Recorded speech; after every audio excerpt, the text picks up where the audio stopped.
Hello, everybody. Welcome to the Baked in Science podcast. And today I have Randy McArthur from Dawn Foods with us. Welcome, Randy. Tell us a little bit about yourself.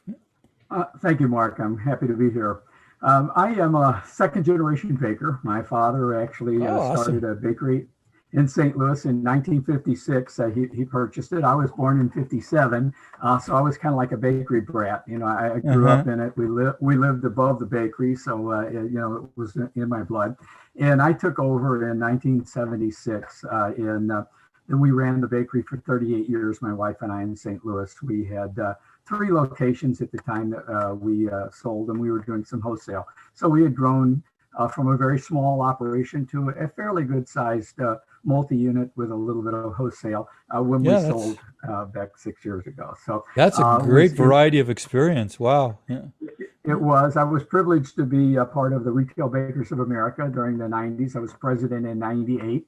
Uh-huh. Got to be in a lot of bakeries all across the United States. Got to travel to South America quite a bit, Oh, Germany, and fantastic. so Yeah.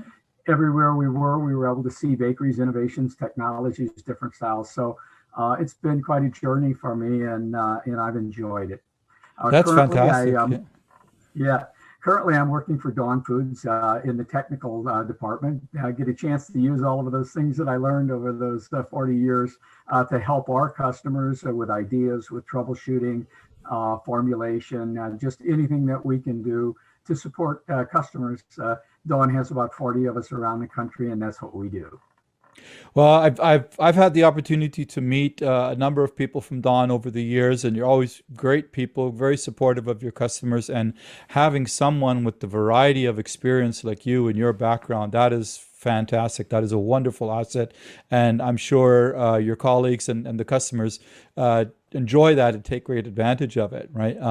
That's really cool. And so we wanted to talk a little bit today about one of the things that it's very ubiquitous product, particularly in parts of the U.S. and in Canada, and it's often misunderstood as to how complex it can be, and that's donuts. And there's so many different facets to donuts, and we can have a lot of fun with that.